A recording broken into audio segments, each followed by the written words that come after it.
Hello student, I am Ashish Gupta presenting a PowerPoint presentation on requirement engineering. Student हम लोग इस presentation के through requirement engineering क्या होता है और उसमें जितनी भी स्टेप्स है रिक्वायरमेंट इंजीनियरिंग के वो हम लोग समझने वाले हैं। तो आइए समझते हैं रिक्वायरमेंट इंजीनियरिंग क्या होता है। रिक्वायरमेंट इंजीनियरिंग मतलब क्या? रिक्वायरमेंट इंजीनियरिंग हम सॉफ्टवेयर जब कस्टमर जो भी सॉफ्टवेयर कस्टमर को बना के चाहिए उससे जुड़ी हुई कुछ रिक्वायरमेंट होती है। वो रिक्वायरमेंट हम कस्टमर से लेते हैं, वो कस्टमर और साथ ही एक फिजिबिलिटी स्टडी हम लोग करते हैं। फिजिबिलिटी स्टडी करना मतलब क्या कि हम लोग ये चेक कर लेते हैं कि जो सॉफ्टवेयर हम कस्टमर को बना के देने वाले हैं वो हमारे लिए फिजिबल होगा कि नहीं होगा, या फिर कस्टमर के लिए उसकी कॉस्ट जो होगी सॉफ्टवेयर की वो पे करना फिजिबल कस्टमर के लिए होगा या नहीं होगा। साथ में हमको ये भी सॉफ्टवेयर कंपनी को ये भी चेक एनालिसिस करना पड़ता है कि वो टेक्निकल नॉलेज, वो टेक्निकल एक्सपर्ट सॉफ्टवेयर कंपनी में है या नहीं, वो उस तरीके के सॉफ्टवेयर को बनाने के लिए। ये फिजिबिलिटी स्टडी के अंदर में हम लोग ये स्टडी कर लेते हैं कि whether it is feasible to develop the software or not। ये फिजिबिलिटी स्टडी होने के बाद में हम लोग ने सारी रिक्वायरमेंट ले लिए। रिक्वायरमेंट के अंदर में किसी भी तरीके का कुछ कंफ्यूजन होगा या कॉन्फ्लिक्ट होगा या कुछ तरीके की गलतियां होंगी, ये सब कुछ हटा के हम लोग बनाते हैं software requirement specification. Software requirement specification बनने के बाद हम लोग जो है वैलिडेट करते हैं सॉफ्टवेयर रिक्वायरमेंट स्पेसिफिकेशन को, और वैलिडेट करने के बाद में हमारी जो है लास्ट स्टेप है मैनेज रिक्वायरमेंट को मैनेज करने की, उसको ट्रैक करने की या उसको कंट्रोल करने की। तो ये सारी स्टेप्स जो है हम लोग एक एक करके आगे देखने वाले हैं। और रिक्वायरमेंट इंजीनियरिंग करके एक्चुअली हमारा मेन ऑब्जेक्टिव रिक्वायरमेंट इंजीनियरिंग करने का क्या है कि एक ऐसे रिक्वायरमेंट हम लोग को लास्ट में मिले जो ऐसी रिक्वायरमेंट हो जो हमारे सिस्टम बनाने के लिए यूजफुल हो, जिसके अंदर किसी भी तरीके का कंफ्यूजन ना हो, कॉन्फ्लिक्ट ना हो, एम्बिगिटी ना हो। और ऐसी रिक्वायरमेंट जब हम लोग को मिल जाती है तो हम लोग बहुत आसानी से आगे चल के सॉफ्टवेयर सिस्टम बना सकते हैं, और वो सॉफ्टवेयर सिस्टम बहुत ज़्यादा इफिशिएंटली आगे चल के काम करेगा और बहुत ज़्यादा यूजफुल होगा कस्टमर के लिए। तो आइए हम लोग आगे देखते हैं रिक्वायरमेंट इंजीनियरिंग की स्टेप्स क्या क्या। तो रिक्वायरमेंट इंजीनियरिंग की स्टेप्स जो है, पहला स्टेप है रिक्वायरमेंट एलिसिटेशन, दूसरा स्टेप है रिक्वायरमेंट एनालिसिस, और तीसरा स्टेप है requirement specification, then requirement validation and then requirement management. हम ये सारी स्टेप्स जो है वो एक एक करके आगे देखेंगे। सबसे पहली स्टेप है रिक्वायरमेंट एलिसिटेशन। देखिए तो स्टूडेंट, बहुत सारे रिसर्चर्स होते हैं जो सॉफ्टवेयर इंजीनियरिंग की फील्ड में रिसर्च करते हैं, बहुत सारे प्रिंसिपल्स या आपके मॉडल्स बनाते हैं। उसी तरीके से ये सोमरवेल एंड सॉयर ये रिसर्चर है जिन्होंने रिक्वायरमेंट एलिसिटेशन के लिए कुछ गाइडलाइंस दी है, और वो गाइडलाइंस एक स्टेप्स के रूप में है जो कि हम लोग जब ये स्टेप फॉलो करते हैं तो इसका मतलब ही हम लोग रिक्वायरमेंट एलिसिटेशन कर रहे हैं। और रिक्वायरमेंट एलिसिटेशन करने के कुछ स्टेप्स जो है ये रिसर्चर ने हम लोग को सजेस्ट किए हुए। तो पहला स्टेप क्या है? First we have to do a feasibility study of the propose system. सबसे पहले मैं आपको प्रपोज सिस्टम क्या है उसके बारे में बताऊंगा। प्रपोज सिस्टम ये वो सिस्टम है जो कस्टमर ने सॉफ्टवेयर कंपनी को बनाने के लिए बोला हुआ है। अब अगर सॉफ्टवेयर कंपनी को वो सिस्टम कस्टमर को बना के देना है तो सबसे पहले कंपनी को फिजिबिलिटी स्टडी करना है। फिजिबिलिटी स्टडी करना मतलब क्या है कि ये चेक करना है कि it will be feasible to develop the system और not in terms of economically and technically. सबसे पहले मैं टेक्निकली के थ्रू आपको बताना चाहूँगा कि सॉफ्टवेयर कंपनी ये पहले आइडेंटिफाई करेगी कि ये सॉफ्टवेयर सिस्टम डेवलप करने के लिए हमारे पास में वो टेक्निकल एक्सपर्ट या वो टेक्निकल नॉलेज है या नहीं है। देन इकोनॉमिकली अगर हम लोग बात करें तो हम लोग ये चेक कर लेंगे कि जो भी सॉफ्टवेयर बनने वाला है उस सॉफ्टवेयर को बनाने के लिए जितनी भी कॉस्ट लगने वाली है वो कॉस्ट कस्टमर पे कर पाएगा कि नहीं कर पाएगा। ये हम लोग फिजिबिलिटी स्टडी के अंदर में पहले से ही स्टडी कर लेते हैं और ये चेक कर लेते हैं कि it will be feasible to develop a propose software system in terms of economically and technically। Then दूसरा स्टेप क्या है? Then requirement engineering studies the client environment on which proposed system will be run. उसके बाद हम लोग ये देख लेते हैं, स्टडी करते हैं कि जो भी सॉफ्टवेयर हम कस्टमर को बना के देने वाले हैं, वो सॉफ्टवेयर जो वो क्लाइंट के एनवायरनमेंट में रन होने वाला है। वो क्लाइंट का एनवायरनमेंट किस तरीके का है, वो सारे एनवायरनमेंट को हम लोग को सॉफ्टवेयर इंजीनियर को प्रॉपरली स्टडी करना पड़ता है। क्योंकि अगर सॉफ्टवेयर का एनवायरनमेंट जो है वो अगर हम लोग को समझ में नहीं आएगा, हम लोग प्रॉपरली रिक्वायरमेंट को नहीं ले पाएंगे। इसीलिए रिक्वायरमेंट देने के साथ साथ हम लोग को जो है वहाँ क्लाइंट के कस्टमर के एनवायरनमेंट को भी स्टडी करना बहुत ज़रूरी होता है। थर्ड स्टेप है requirement engineering, identify what are the functionality and its content. सी हम लोग को अगर कस्टमर को सॉफ्टवेयर बना के देना है तो हम लोग को कस्टमर से पता करना पड़ता है कि कस्टमर को सॉफ्टवेयर के अंदर में कौन से फंक्शनलिटी चाहिए। सपोज एक एग्जांपल देता हूँ, अगर हम लोग कॉलेज को सॉफ्टवेयर बना के दे रहे हैं तो कॉलेज में वो सॉफ्टवेयर रन होने वाला है। अब कॉलेज में क्या क्या फंक्शनलिटी हो सकती है सॉफ्टवेयर के अंदर में, सपोज कॉलेज में क्लर्क जो है वो सॉफ्टवेयर को यूज़ करने वाला होगा, तो वो क्लर्क क्या चाहेगा कि स्टूडेंट का रिकॉर्ड वहाँ पे मेंटेन हो सके, स्टूडेंट अगर फीस भरता है तो वो रिकॉर्ड उसमें मेंटेन हो सके, स्टूडेंट अगर एग्जाम फॉर्म भरता है तो उसकी वो रिकॉर्ड मेंटेन वो सॉफ्टवेयर में हो सके। ये सारी फंक्शनैलिटी वो सॉफ्टवेयर में होनी चाहिए, कस्टमर चाहता है। तो ये सारी फंक्शनैलिटी हम लोग कस्टमर से ले लेंगे, और साथ में ये फंक्शनैलिटी के साथ में अगर कोई कंस्ट्रेंट जुड़ा हुआ है या कुछ लिमिटेशन जुड़ा हुआ है वो फंक्शनैलिटी से रिलेटेड, तो वो भी कंस्ट्रेंट भी या वो लिमिटेशन भी हम लोग को कस्टमर से या यूजर से पूछना है और मांग लेना है, ये आइडेंटिफाई कर लेना है स्टार्टिंग में। और रिक्वायरमेंट उसके बाद में नेक्स्ट स्टेप है डिफाइन वन और मोर रिक्वायरमेंट एलिसिटेशन मेथड। ये मेथड हम लोग जो है यूज करेंगे काई के लिए, रिक्वायरमेंट को लेने के लिए। जैसे इंटरव्यू लेके कस्टमर और यूजर या स्टेक होल्डर का हम इंटरव्यू लेंगे और सारे रिक्वायरमेंट हम लोग उनसे गैदर करेंगे। देन नेक्स्ट स्टेप है know the different view on propose system. यहाँ पे हम लोग क्या कोशिश करेंगे कि ज़्यादा से ज़्यादा स्टेक होल्डर जो भी सिस्टम को आगे चल के यूज़ करने वाले लोग होंगे या यूज़र होंगे, वो सभी से हम लोग कांटेक्ट करके जो है उनसे उनके रिक्वायरमेंट को लेने की कोशिश करेंगे और उनके पॉइंट ऑफ व्यू जानने की कोशिश करेंगे। क्योंकि जितना ज़्यादा आप अलग अलग डिफरेंट लोगों स्टेक होल्डर से या यूज़र से डेटा लोगे या रिक्वायरमेंट लेंगे, तो हम लोग अलग अलग लोगों का पॉइंट ऑफ व्यू मिलेगा सिस्टम के लिए। और जब हमको अलग अलग लोगों का पॉइंट ऑफ व्यू मिलेगा, तब हम लोग को पता चल पाएगा कि एक्चुअली हम लोग को सॉफ्टवेयर सिस्टम के अंदर में क्या क्या बना के कस्टमर को देना है। देन जब हम लोग को ये रिक्वायरमेंट मिल जाती है तो हम लोग को ये आइडेंटिफाई करना है कि उसमें किसी तरीके की एम्बिगिटी या कॉन्ट्रडिक्शन है तो नहीं। ये आइडेंटिफाई करने के बाद में नेक्स्ट स्टेप है क्रिएट अ यूजर सिनेरियो। ये यूजर सिनेरियो एक तरीके का हम बोल सकते हैं, एक तरीके का एक ऐसा सिनेरियो हम बनाते हैं जिसके थ्रू हम यूजर को पता चल जाता है कि उसने एक्चुअल में क्या क्या रिक्वायरमेंट सॉफ्टवेयर कंपनी को दी हुई है, right.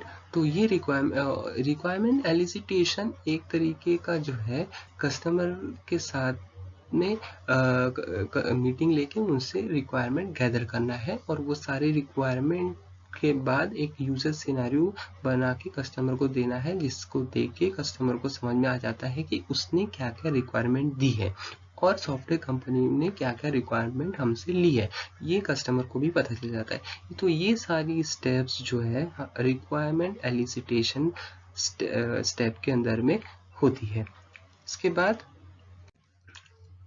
Requirement elicitation step follow करते वक्त कुछ वर्क प्रोडक्ट जनरेट होते हैं या कुछ वर्क प्रोडक्ट बन के निकलते हैं रिक्वायरमेंट एलिसिटेशन स्टेप से। जैसे पहला हमारा वर्क प्रोडक्ट है statement of need and feasibility. Statement of need मतलब कि कस्टमर को सॉफ्टवेयर के अंदर में क्या क्या चाहिए, ये हमारे पूरे स्टेटमेंट हमको मिल जाएंगे, और फिजिबिलिटी रिपोर्ट मिल जाती है। वो फिजिबिलिटी रिपोर्ट के थ्रू हम लोग को ये पता चल जाता है कि सॉफ्टवेयर बनाना फिजिबल है या नहीं है। दूसरा है स्कोप ऑफ सिस्टम। ये वर्क प्रोडक्ट जो है बहुत इंपॉर्टेंट है, इसके थ्रू हम लोग को ये पता चल जाता है कि जो सॉफ्टवेयर आगे चल के बनेगा वो स्मॉल साइज का होगा या मीडियम साइज का होगा या लार्ज साइज का होगा। जितना भी रिक्वायरमेंट हमने लिया हुआ है कस्टमर से, वो रिक्वायरमेंट के थ्रू हम लोग को पता चल जाता है कि सिस्टम का साइज क्या होगा। अब स्कोप की अगर हम लोग बात करें तो सिस्टम का स्कोप मतलब सिस्टम की बाउंड्री, मतलब सिस्टम जो आगे चल के हम सॉफ्टवेयर कंपनी बना के देने वाली है उसकी बाउंड्रीज कितनी है। अगर उसकी बाउंड्री स्मॉल है तो वो स्मॉल साइज का सॉफ्टवेयर रहेगा, अगर उसका थोड़ा और ज़्यादा बाउंड्रीज बढ़ जाती है तो वो एक मीडियम साइज का सॉफ्टवेयर बनेगा, और अगर उसकी बाउंड्रीज और बहुत ज़्यादा हो जाती है तो वो एक लार्ज साइज का सॉफ्टवेयर सिस्टम हम लोग को सॉफ्टवेयर कंपनी को कस्टमर को बना के देना पड़ता है। तो ये रिक्वायरमेंट एलिसिटेशन के थ्रू हमको ये पता चल जाता है कि सॉफ्टवेयर का स्कोप क्या होगा। उसके बाद तीसरा जो वर्क प्रोडक्ट रिक्वायरमेंट एलिसिटेशन से आता है वो है list of customer, user and other stakeholder. कितने लोग या कितने कस्टमर या यूजर जो है या स्टेक होल्डर जो है वो सॉफ्टवेयर सिस्टम को आगे चल के यूज करेंगे, इन सब की लिस्ट हम लोग को पता चल जाती है। जैसे मैंने एग्जांपल दिया थोड़ी देर पहले कि अगर हम लोग सॉफ्टवेयर कंपनी कॉलेज को सॉफ्टवेयर बना के दे रही है तो कॉलेज में स्टेक होल्डर कौन कौन हो सकते हैं, कॉलेज का administrative staff, clerk, teaching staff, student, management staff, principal, ये सारे लोग क्या है स्टेक होल्डर है जो कि कॉलेज के सॉफ्टवेयर को डायरेक्टली और इनडायरेक्टली यूज करेंगे। तो ये सारों की जब हम लोग रिक्वायरमेंट लेंगे तो ये पूरी लिस्ट हम लोग को जो है रिक्वायरमेंट एलिसिटेशन होने के बाद मिल जाती है। उसके बाद फोर्थ क्या है, सिस्टम टेक्निकल एनवायरनमेंट डिस्क्रिप्शन। हम रिक्वायरमेंट एलिसिटेशन से हम लोग को सॉफ्टवेयर जो कि क्लाइंट के एनवायरनमेंट में रन होने वाला है उस एनवायरनमेंट का पूरा टेक्निकल डिस्क्रिप्शन हम लोग को रिक्वायरमेंट एलिसिटेशन स्टेप के थ्रू पता चल जाता है। उसके बाद में नेक्स्ट स्टेप क्या है, नेक्स्ट वर्क प्रोडक्ट क्या है, list of requirement and domain constraint. जितने भी नंबर ऑफ रिक्वायरमेंट हमने कस्टमर से ली है उसकी पूरी लिस्ट हमारे सामने आ जाती है, और उस रिक्वायरमेंट में क्या क्या लिमिटेशन है या क्या कंस्ट्रेंट है वो भी हम लोग को सारा मिल जाता है। तो ये सारे हमारे वर्क प्रोडक्ट है जो जनरेट होते हैं रिक्वायरमेंट एलिसिटेशन स्टेप में। उसके बाद में नेक्स्ट स्टेप है हमारी requirement analysis step.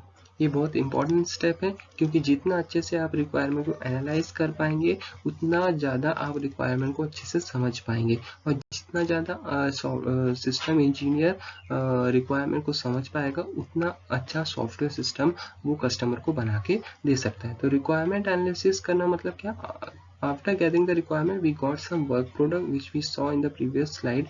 This work product forms the basis for requirement analysis. हमने इसके पहले जो वर्क प्रोडक्ट देखा वो सारे वर्क प्रोडक्ट रिक्वायरमेंट एनालिसिस के लिए एक फाउंडेशन तैयार करते हैं। Then requirement analysis we categorize the gather requirement. हम रिक्वायरमेंट एनालिसिस में क्या करते हैं कि जो भी रिक्वायरमेंट हमने रिक्वायरमेंट एलिसिटेशन स्टेप में ली है वो रिक्वायरमेंट को हम लोग प्रॉपरली क्या करते हैं, कैटेगराइज करते हैं, डिवाइड करते हैं, क्लासीफाई कर देते हैं इनटू रिलेटेड सबसेट में। रिलेटेड सबसेट का मतलब क्या है यहाँ पे कि कुछ रिक्वायरमेंट दूसरे रिक्वायरमेंट से क्या होती हुई रिलेटेड होती है। तो ऐसी जितनी भी रिक्वायरमेंट्स होंगे उसके हम छोटे छोटे या अकॉर्डिंग टू रिलेशन हम लोग जो है सबसेट जो है वो बना लेते हैं कैटेगराइज करके रिक्वायरमेंट को या क्लासीफाई करके। उसके बाद कैटेगराइज कर लिया, क्लासीफाई कर लिया रिक्वायरमेंट को और सबसेट बना लिया। अब ये जो सबसेट हमने बनाए हैं उसको भी हम लोग और एक्सप्लोर करेंगे, और ताकि वो सबसेट के अंदर में और भी कितने सबसेट है या और क्या रिलेशन है दूसरे सबसेट के साथ में, ये सारे हम लोग जो है एक्सप्लोर करके रिक्वायरमेंट को पता कर लेंगे। और उसके बाद में नेक्स्ट स्टेप क्या है, requirement examine requirement consistency, omission and ambiguity. जब हम लोग सारे रिक्वायरमेंट को कैटेगराइज कर लिया, क्लासीफाई कर लिया प्रॉपरली, और हम लोग को पता चल गया कि कौन से सबसेट है और वो सबसेट के अंदर और कौन से सबसेट है, एक सबसेट का रिलेशन दूसरे सबसेट के साथ में क्या है। उसके बाद हम लोग जो है ये चेक करेंगे कि रिक्वायरमेंट में किसी भी तरीके का कंसिस्टेंसी है या नहीं, या किसी तरीके की एम्बिगिटी या किसी तरीके का कन्फ्यूजन है तो नहीं। ये सारी चीज़ें हम लोग पता करेंगे। अगर रिक्वायरमेंट के अंदर बहुत कंसिस्टेंसी है इसका मतलब बहुत अच्छी रिक्वायरमेंट हम लोग ली है। अगर किसी तरीके का कॉन्फ्लिक्ट है या किसी तरीके का एम्बिगिटी है तो इसका मतलब कहीं ना कहीं आगे चल के हम लोग को प्रॉब्लम आ सकती है, क्योंकि अगर किसी भी तरीके का कंफ्यूजन रिक्वायरमेंट में होगा तो हम लोग को आगे चल के सॉफ्टवेयर सिस्टम डेवलप करने में प्रॉब्लम आएगी। तो ये सब कुछ हम लोग रिक्वायरमेंट एनालिसिस के अंदर में पहले से एग्जामिन कर लेते हैं। उसके बाद में नेक्स्ट चीज़ जो हम लोग करते हैं रिक्वायरमेंट एनालिसिस में वो है रैंकिंग करना रिक्वायरमेंट को। देखिए सिस्टम जो होता है, कस्टमर जो होता है वो कस्टमर कौन से रिक्वायरमेंट को यूज़ करेगा आगे चल के, या कौन सी फंक्शनैलिटी यूज़ करेगा, और फंक्शनैलिटी से जुड़ी हुई कौन सी रिक्वायरमेंट है, उसको हम लोग को एक रैंकिंग देनी पड़ती है या एक प्रेफरेंस देना पड़ता है रिक्वायरमेंट को। और वो रिक्वायरमेंट जो होती है वो कस्टमर के नीड्स से जुड़ी हुई होती है। तो जो भी आपके कस्टमर की नीड्स है और वो जो इम्पोर्टेंट नीड्स होती है उसको हम लोग को हायर प्रेफरेंस देना पड़ता है, हायर रैंक देना पड़ता है। और इस तरीके से जो हम लोग रिक्वायरमेंट को रैंक देते हैं, ये आगे चल के सॉफ्टवेयर सिस्टम को डेवलप करने में बहुत हेल्पफुल होता है, क्योंकि जो भी रिक्वायरमेंट का प्रेफरेंस हाई होता है या जो भी रिक्वायरमेंट का रैंक हाई होता है, इसका मतलब ये है कि वो रिक्वायरमेंट हमारे कस्टमर की नीड को ज़्यादा से ज़्यादा पूरी करती होगी, और इसीलिए वो रिक्वायरमेंट को हम लोग को ज़्यादा से ज़्यादा ध्यान देना पड़ता है। तो ये सारी चीज़ें हम लोग रिक्वायरमेंट एनालिसिस के अंदर में करते हैं। नेक्स्ट, रिक्वायरमेंट एनालिसिस करते वक्त हम लोग कुछ क्वेश्चंस पूछते हैं और वो क्वेश्चंस का आंसर ढूंढते हैं, और जब हम लोग को आंसर ढूंढते हैं तभी इसका मतलब रिक्वायरमेंट एनालिसिस हम लोग एक्चुअली करते हैं।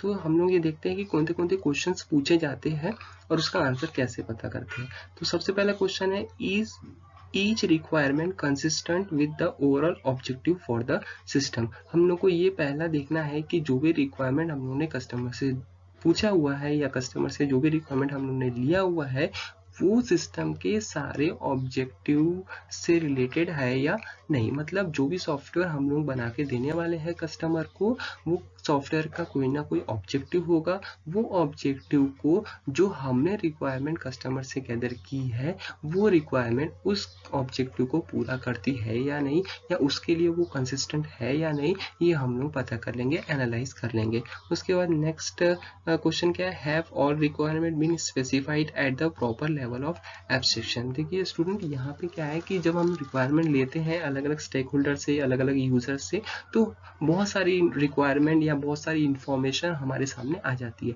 हम लोग को ये देखना पड़ता है कि कौन सी रिक्वायरमेंट जो है सॉफ्टवेयर सिस्टम बनाने के लिए बहुत ज़्यादा यूजफुल है, और वही इंफॉर्मेशन को हम लोग अलग निकाल के रख लेंगे और उसका एक अब्स्ट्रैक्ट लेवल बना लेंगे, ताकि जो इनअप्रोप्रिएट इंफॉर्मेशन है या जो हम लोग को अभी ज़रूरत नहीं है, ऐसी इंफॉर्मेशन या ऐसी रिक्वायरमेंट को हम लोग जो है वो अलग कर दें।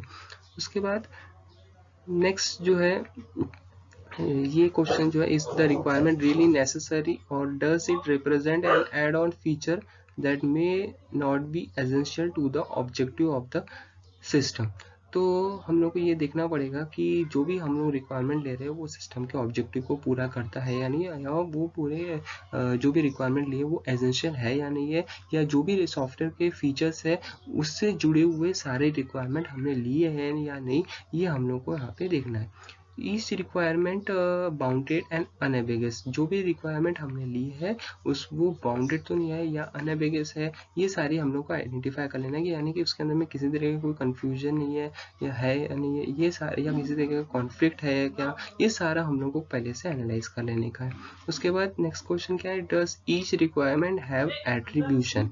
देखिए स्टूडेंट, जब हम रिक्वायरमेंट लेते हैं तो वो रिक्वायरमेंट से जुड़े हुए कुछ ना कुछ एट्रीब्यूट्स होते हैं। तो वो रिक्वायरमेंट से जुड़े हुए एट्रीब्यूट है या नहीं है, वो रिक्वायरमेंट का सोर्स क्या है। ये सोर्स जो होता है, सपोज मैंने एग्जांपल लिया था कॉलेज का, तो कॉलेज का सॉफ्टवेयर अगर हम लोग बना के देने वाले हैं, तो कॉलेज को सपोज कॉलेज के सॉफ्टवेयर को अगर एक क्लर्क यूज कर रहा है, तो जो रिक्वायरमेंट हमने सपोज जो क्लर्क से ली हुई है, तो वो सोर्स यहाँ पे रिक्वायरमेंट का क्या हुआ, क्लर्क हुआ। उसी तरीके से अगर कॉलेज का सॉफ्टवेयर जो है वो टीचिंग फैकल्टी यूज़ करने वाली है, तो टीचिंग फैकल्टी जो फंक्शनैलिटी को यूज़ करेगी उससे रिलेटेड हमने रिक्वायरमेंट ले ली, और यहाँ पे वो सोर्स कौन होगा, टीचिंग फैकल्टी। इस तरीके से रिक्वायरमेंट जो हम लोग लेते हैं उसमें कुछ एट्रीब्यूट्स होते हैं, और साथ में उस रिक्वायरमेंट से जुड़ा हुआ उसका एक सोर्स होता है। मतलब हमने वो रिक्वायरमेंट किस यूजर से या किस स्टेक होल्डर से ली है, वो सोर्स भी जो है हम लोगों के पास में है या नहीं, ये हम लोग रिक्वायरमेंट एनालिसिस में एनालाइज कर लेते हैं। उसके बाद में next question, is each requirement achievable in the technical environment that will house the system or product। तो जो भी रिक्वायरमेंट जो हम लोगों ने ली है वो टेक्निकल एनवायरनमेंट में अचीवेबल है या नहीं, यानी जो हम लोग वो रिक्वायरमेंट जो हम लोग ने कस्टमर से लिए वो टेक्निकल एनवायरनमेंट में बन सकती है कि नहीं बन सकती है, ये हम लोग जो है एनालाइज कर लेंगे। उसके बाद ईच रिक्वायरमेंट टेस्टेबल, हर एक रिक्वायरमेंट जो है जो हम लोगों ने ली है वो टेस्टेबल है या नहीं, हम उसको चेक कर सकते हैं कि नहीं, या हम लोग उसमें कुछ उस रिक्वायरमेंट को एक्सप्लोर कर सकते हैं कि नहीं। तो ये सारी चीज़ें जो है हम लोग रिक्वायरमेंट एनालिसिस के अंदर में एनालाइज कर लेंगे। नाउ नेक्स्ट स्टेप है हमारी रिक्वायरमेंट स्पेसिफिकेशन। तो रिक्वायरमेंट स्पेसिफिकेशन क्या है? Requirement specification is actually a written document, a graphical model, a formal mathematical model, a collection of user scenario, a prototype, or any combination of this। See student, हमने analyse कर लिया, analyse करने के बाद में हमारे सामने बहुत सारी रिक्वायरमेंट हमारे सामने आ गई, और वो रिक्वायरमेंट जो हमारे सामने आई है उसके थ्रू हम लोग एक डॉक्यूमेंट तैयार करते हैं जिसको हम लोग बोलते हैं सॉफ्टवेयर रिक्वायरमेंट स्पेसिफिकेशन। ये रिक्वायरमेंट स्पेसिफिकेशन एक रिटर्न डॉक्यूमेंट हो सकता है जिसके अंदर में पूरा डिस्क्रिप्टिव पूरी रिक्वायरमेंट लिखी होगी कि हमने कस्टमर से क्या क्या रिक्वायरमेंट ली है प्रपोज सिस्टम के लिए। या फिर एक ग्राफिकल मॉडल भी बना सकते हैं हम लोग, वो ग्राफिकल मॉडल में सारी चीज़ें या सारी रिक्वायरमेंट मेंशन होगी जो भी हम लोगों ने कस्टमर से ली हुई है।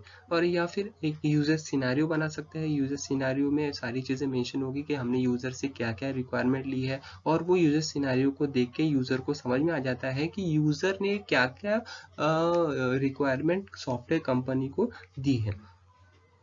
तो ये रिक्वायरमेंट स्पेसिफिकेशन डॉक्यूमेंट हम लोग बनाते हैं जब हम रिक्वायरमेंट एनालिसिस कर लेते हैं उसके बाद। और ये रिक्वायरमेंट स्पेसिफिकेशन को ही हम लोग सिस्टम स्पेसिफिकेशन भी बोलते हैं जो रिक्वायरमेंट इंजीनियर बनाता है।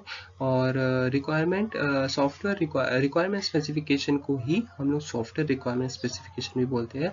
और ये सॉफ्टवेयर रिक्वायरमेंट स्पेसिफिकेशन के अंदर 3 चीज़ें होती है। पहला है फंक्शनल रिक्वायरमेंट, दूसरा है नॉन फंक्शनल रिक्वायरमेंट, और तीसरा है गोल्स ऑफ इम्प्लीमेंटेशन। तो फंक्शनल रिक्वायरमेंट मतलब क्या?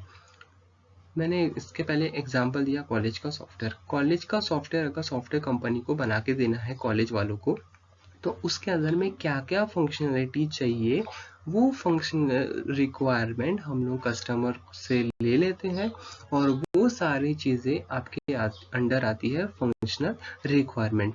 जैसे एग्जांपल कॉलेज के सॉफ्टवेयर में एक क्लर्क को क्या क्या फंक्शनलिटी चाहिए होगी कि वो स्टूडेंट का एडमिशन का रिकॉर्ड मेंटेन कर सके, कि स्टूडेंट अगर फीस भरता है तो उसका रिकॉर्ड मेंटेन हो, उसके लिए एक फंक्शनलिटी उसको लगेगी। तीसरा, अगर एग्जाम फॉर्म भरता है तो उसका रिकॉर्ड मेंटेन करने के लिए एक फंक्शनलिटी लगेगी। तो इससे जितने भी फंक्शनलिटी होगी, ये सारी फंक्शनलिटी से जुड़ी हुई रिक्वायरमेंट हमने कस्टमर से लिया होगा, तो ये सारी चीज़ें आती है आपकी फंक्शनल रिक्वायरमेंट के अंदर। इसके अलावा नॉन फंक्शनल रिक्वायरमेंट के अंदर क्या आता है? नॉन फंक्शनल रिक्वायरमेंट मतलब जो फंक्शनल रिक्वायरमेंट के अलावा जो और भी बहुत सारी दूसरी चीज़ें होती है वो आती है नॉन फंक्शनल रिक्वायरमेंट के अंदर। जैसे सॉफ्टवेयर का परफॉर्मेंस, सॉफ्टवेयर की स्पीड, सॉफ्टवेयर का इफिशियंसी, सॉफ्टवेयर की रिलायबिलिटी, ये सारी चीज़ जो होती है नॉन फंक्शनल रिक्वायरमेंट के अंदर में आती है। तीसरा है गोल्स ऑफ इम्प्लीमेंटेशन। हर एक रिक्वायरमेंट का अपना एक ऑब्जेक्टिव होता है, और वो ऑब्जेक्टिव या गोल्स किस तरीके से इम्प्लीमेंट होगा, ये सारा गोल्स ऑफ इम्प्लीमेंटेशन हम लोग सॉफ्टवेयर स्पेसिफिकेशन के अंदर में लाते हैं। तो बेसिकली 3 चीज़ें होती है सॉफ्टवेयर रिक्वायरमेंट स्पेसिफिकेशन के अंदर: functional requirement, non functional requirement और गोल्स ऑफ इम्प्लीमेंटेशन। और यही रिक्वायरमेंट स्पेसिफिकेशन डॉक्यूमेंट जो है ये आपके एक फाउंडेशन तैयार करता है सॉफ्टवेयर इंजीनियरिंग के लिए, हार्डवेयर इंजीनियरिंग के लिए, डेटाबेस इंजीनियरिंग के लिए, ह्यूमन इंजीनियरिंग के लिए। तो ये रिक्वायरमेंट स्पेसिफिकेशन जितना ज़्यादा अच्छा बनेगा उतना ही आगे चल के हम लोग सॉफ्टवेयर कंपनी जो है एक बहुत अच्छा इफिशिएंट सॉफ्टवेयर कस्टमर को बना के दे सकती है। रिक्वायरमेंट स्पेसिफिकेशन इनपुट सिस्टम का क्या होगा या आउटपुट सिस्टम का क्या होगा, ये भी आपके रिक्वायरमेंट स्पेसिफिकेशन में डिस्क्राइब किया होता है, जिसको देख के यूज़र को पता चल जाता है कि अगर यूज़र को सॉफ्टवेयर यूज़ करना है तो वो सॉफ्टवेयर के अंदर किस तरीके से इनपुट करना है, किस तरीके से उसको आउटपुट मिलेगा। ये सारा रिक्वायरमेंट स्पेसिफिकेशन देख के यूज़र को समझ में आ जाता है। तो ये सारी चीज़ें जो है ये रिक्वायरमेंट स्पेसिफिकेशन से रिलेटेड जुड़ी हुई है। उसके बाद नेक्स्ट स्टेप है हमारा रिक्वायरमेंट वैलिडेशन। रिक्वायरमेंट वैलिडेशन करना मतलब क्या? तो सबसे पहले मैं आपको बताना चाहता हूँ कि वैलिडेशन करना मतलब क्या।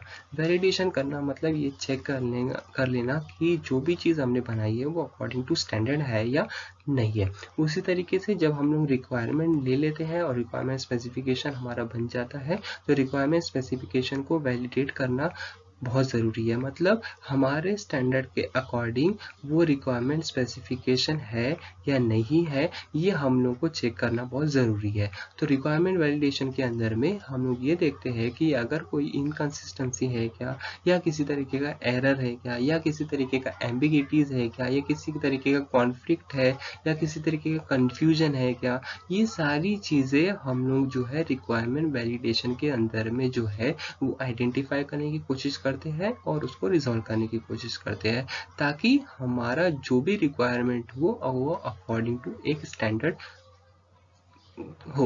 अगर अकॉर्डिंग टू स्टैंडर्ड नहीं होगा रिक्वायरमेंट स्पेसिफिकेशन, तो जो आगे चल के सॉफ्टवेयर बनेगा वो जो है वो उतना ज़्यादा इफेक्टिव या इफिशिएंट नहीं होगा। इसीलिए सबसे पहले हम लोग जब रिक्वायरमेंट स्पेसिफिकेशन हमारी स्टेप हो जाती है, उसके बाद हम लोग जो है हमारे रिक्वायरमेंट स्पेसिफिकेशन डॉक्यूमेंट को वैलिडेट करते हैं और ये कोशिश करते हैं कि जितनी भी वो सॉफ्टवेयर रिक्वायरमेंट स्पेसिफिकेशन में इनकंसिस्टेंसी होगी, या किसी तरीके का एम्बिगिटी होगी, या किसी तरीके का कंफ्यूजन होगा, वो सब कुछ हम लोग जो यहाँ से ओमिट कर दें, या फिर उसको कंफ्यूजन को या एम्बिगिटीज को रिजॉल्व कर ले। तो रिक्वायरमेंट वैलिडेशन किस तरीके से किया जाता है ये हम लोग आगे देखेंगे। रिक्वायरमेंट वैलिडेशन का अपना एक मैकेनिज्म है, और ये मैकेनिज्म को हम लोग बोलते हैं formal technical review. Formal technical review ये एक्चुअली एक तरीके की मीटिंग होती है जिसको हम लोग फॉर्मल टेक्निकल रिव्यू मीटिंग बोलते हैं, और इस मीटिंग में आपके सिस्टम इंजीनियर, आपका कस्टमर, आपका यूज़र और जितने भी स्टेक होल्डर है जो आगे चल के सॉफ्टवेयर को यूज़ करेंगे, इन सब की एक मीटिंग होती है। और उस मीटिंग में ये देखा जाता है या एग्जामिन किया जाता है कि जो भी आपका रिक्वायरमेंट स्पेसिफिकेशन है उसको एग्जामिन करेंगे, और उसमें क्या क्या खामियां हैं, या क्या क्या कॉन्फ्लिक्ट है, या क्या क्या एम्बिगिटी है, ये सारी चीज़ें एग्जामिन करने के बाद में हम लोग ट्राई करते हैं कि उसको किस तरीके से हटाया जाए, और उसको रिजॉल्व करने की कोशिश करते हैं रिक्वायरमेंट वैलिडेशन स्टेप के अंदर। तो ये फॉर्मल टेक्निकल रिव्यू मीटिंग ये हमेशा होती ही है जब भी रिक्वायरमेंट स्पेसिफिकेशन बन जाता है, और रिक्वायरमेंट स्पेसिफिकेशन बनने के बाद जो है हम लोग वो एक सॉफ्टवेयर इंजीनियर कंपनी एक रिव्यू मीटिंग लेती है, और रिव्यू मीटिंग में कस्टमर को, यूज़र को या अदर स्टेक होल्डर को बुला के एक मीटिंग कंडक्ट करके जितने भी आपके स्पेसिफिकेशन के अंदर कुछ कॉन्फ्लिक्ट होगा या एम्बिगिटी होगी, ये सब कुछ रिजॉल्व किया जाता है। उसके बाद लास्ट स्टेज हमारी जो है, लास्ट स्टेप जो है रिक्वायरमेंट इंजीनियरिंग की, वो है requirement management. Requirement management is a set of activities that help the project team to identify, control and track requiremements and changes to requirement at any time as the project proceed। तो क्या जब भी कोई किसी भी तरीके की engineering हो, जैसे कि सिविल इंजीनियरिंग जहाँ पे सिविल इंजीनियर जो होता है कुछ ना कुछ बिल्ड करता है, जैसे वो बिल्डिंग बनाता है, तो उस बिल्डिंग बनाते वक्त भी हम लोग को उसको मैनेज करना पड़ता है। सारी जितनी भी स्टेप्स होगी बिल्डिंग बनाने की, उनको हम लोग को ट्रैक करते जाना पड़ता है, उसको कंट्रोल करते हुए जाना पड़ता है। अगर हम लोग इसको ट्रैक नहीं करेंगे, कंट्रोल नहीं करेंगे, तो हो सकता है कि बिल्डिंग सही टाइम पे ना बने और उसको कॉस्ट भी ज़्यादा लगे बनाने को। उसी तरीके से जब हम एक सॉफ्टवेयर बनाते हैं और वो सॉफ्टवेयर की रिक्वायरमेंट हम लोग लेते हैं, और हम लोग जब रिक्वायरमेंट इंजीनियरिंग करते हैं, तो रिक्वायरमेंट इंजीनियरिंग करते वक्त भी हम लोग जो है उसको मैनेज करते हैं। और रिक्वायरमेंट को मैनेज करना मतलब हम लोग ने जो भी रिक्वायरमेंट ली है उसको प्रॉपर्ली ट्रैक करना, उसको प्रॉपर्ली कंट्रोल करना, ताकि हम लोग जो है रिक्वायरमेंट को प्रॉपर्ली मैनेज कर सके और किसी भी तरीके का कन्फ्यूजन या एम्बिगिटी रिक्वायरमेंट के अंदर में ना आए।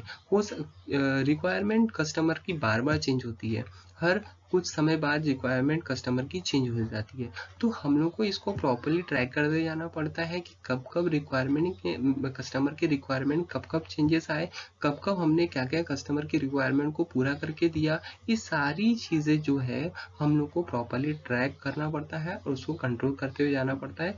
और अगर हम लोग रिक्वायरमेंट को ट्रैक और कंट्रोल करते हुए जाते हैं तो इसी को हम लोग बोलते हैं रिक्वायरमेंट मैनेजमेंट।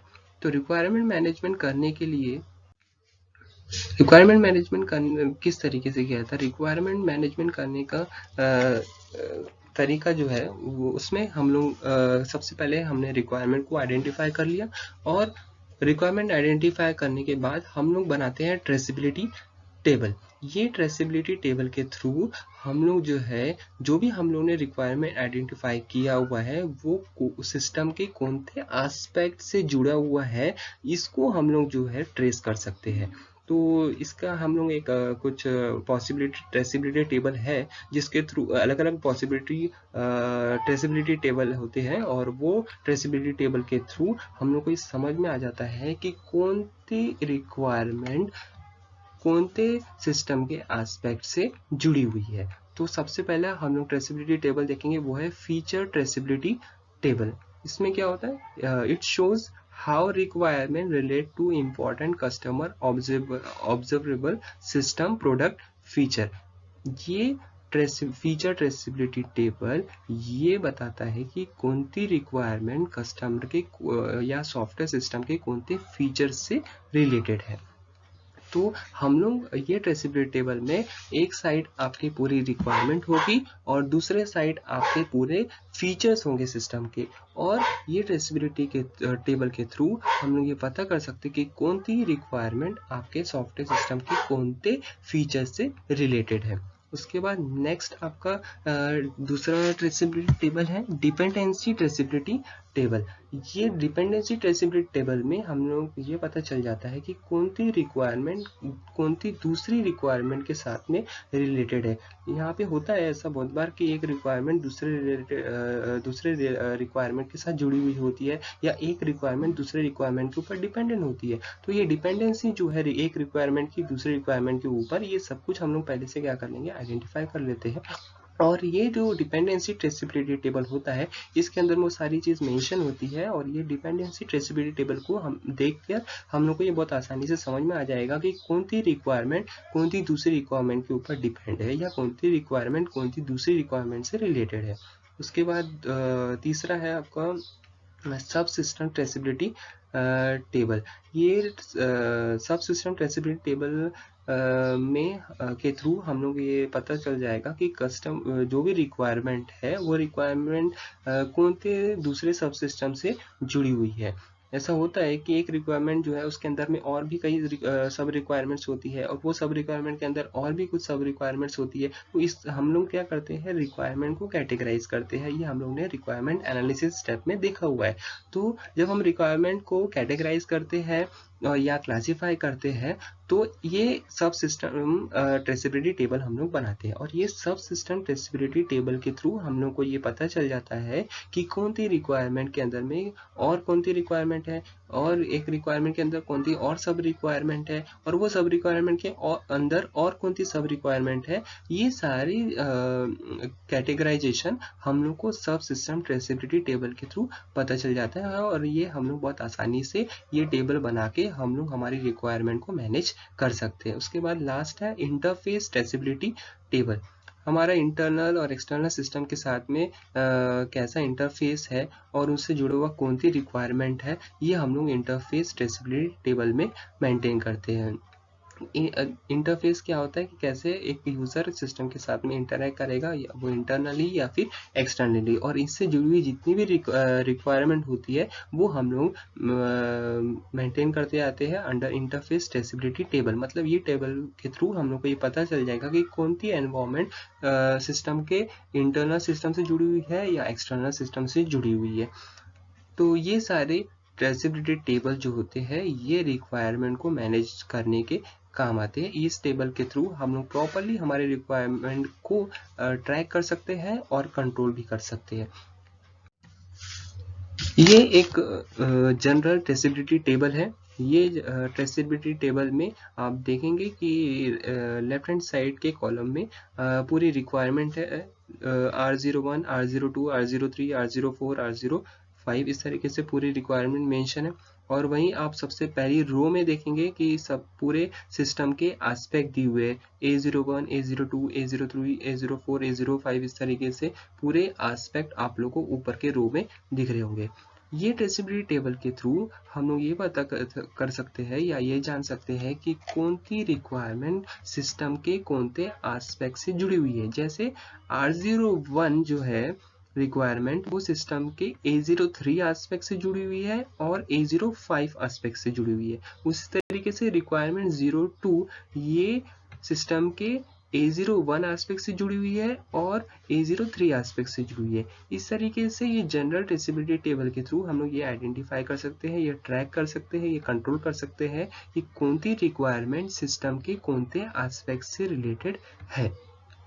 तो इस तरीके से हम लोग बहुत सारे अलग अलग ट्रेसेबिलिटी टेबल जो हम लोगों ने देखा लास्ट स्लाइड में, उसमें हम लोग जो है आसानी से हमारी रिक्वायरमेंट को ट्रैक कर सकते हैं और कंट्रोल कर सकते हैं। रिक्वायरमेंट को मैनेज करना ये बहुत इंपॉर्टेंट है और ये रिक्वायरमेंट मैनेजमेंट जो प्रोसेस है ये through out the requirement engineering शुरू हो जाती है। मतलब ये रिक्वायरमेंट मैनेजमेंट जो प्रोसेस है ये रिक्वायरमेंट एलिसिटेशन जो हमारी पहली स्टेप थी रिक्वायरमेंट इंजीनियर की, ये वहाँ से ही शुरू हो जाती है और ये कंटिन्यूसली लास्ट तक जो है रिक्वायरमेंट वैलिडेशन स्टेप तक चलती जाती है।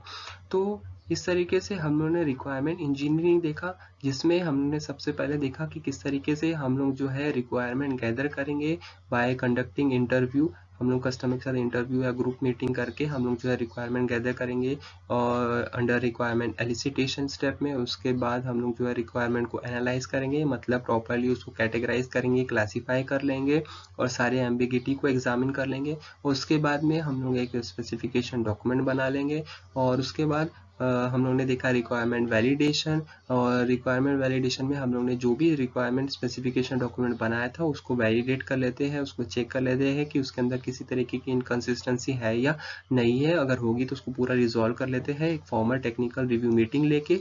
और उसके बाद में हम लोग ने देखा लास्ट में रिक्वायरमेंट मैनेजमेंट की कैसे हम लोग रिक्वायरमेंट को ट्रैक कर सकते हैं और कंट्रोल कर सकते हैं।